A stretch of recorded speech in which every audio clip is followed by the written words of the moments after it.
Welcome to the Deep Dive. We're here to really unpack the sources, get to the core of what happened, and figure out why it all matters. Today, we're diving into a really intense situation from 2025, the escalating tensions between Iran and Israel, a major flashpoint. Now, these two countries, Iran and Israel, they've been in this sort of power struggle for decades, right, across the Middle East. But 2025 felt different. We saw this major reignition, didn't we? There were cyber attacks, proxy strikes happening in Syria, lots of political back and forth, and eventually these things kind of boiled over into actual open threats.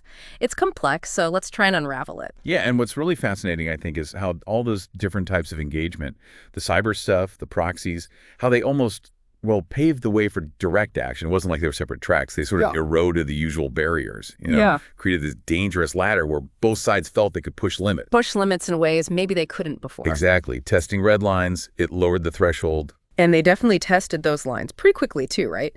In March 2025. Can you maybe walk us through that specific moment? Sure. So Israeli intelligence got confirmation, pretty solid confirmation, about Iran's nuclear program making significant steps forward, particularly near Natanz, that's their main uranium enrichment site, for anyone less familiar. It wasn't just background noise. This looked like a real advancement. Okay, so a perceived major step up from Iran. Right. And that confirmation, it almost immediately triggered preemptive airstrikes by Israel near Natanz. Wow, okay. Preemptive strikes. And Iran's response, I imagine it wasn't quiet. No, not at all. It was quick and layered, as you said. They targeted Israeli military bases. But interestingly, not directly at first. They used Hezbollah, their proxy force based in Lebanon. Very powerful group. So still using proxies initially, even after the direct Israeli strike? Initially, yes. But here's the crucial part. Even with these really significant actions, Israeli airstrikes, Hezbollah firing on bases, no one declared formal war. Instead, what we saw was this intense exchange using cyber warfare, targeting critical things like power grids, really sophisticated stuff. Okay. And also swarms of drones, those kamikaze drones or loitering munitions hitting military targets. It was this rapid multi-domain fight, almost a new kind of conflict. A new era, yeah. So, okay, zooming out a bit, how did the rest of the world react? This must have set off alarm bells everywhere. Oh, absolutely. The global implications were huge.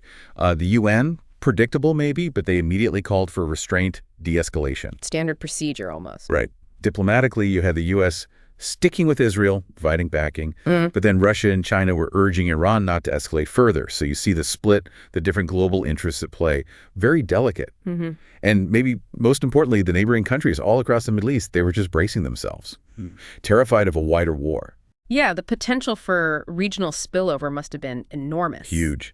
Something that could destabilize the whole area for, well, for years, potentially. So beyond the big picture, the geopolitics, the strategies, what about the people? The civilians actually living through this? That's always the toughest part, isn't it?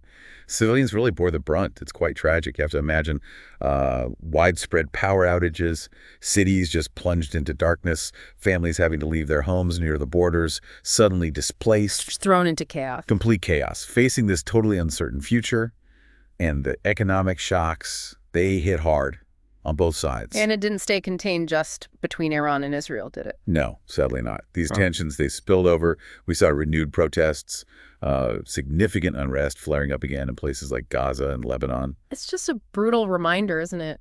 Leaders make these moves, but it's ordinary people who pay the real price. Exactly. Lives on the ground. That's the highest cost. It really puts it in perspective. This conflict, it's clearly not just about politics or land in the abstract. It's about lives, real human lives, identity, and a whole region just desperate for some kind of peace.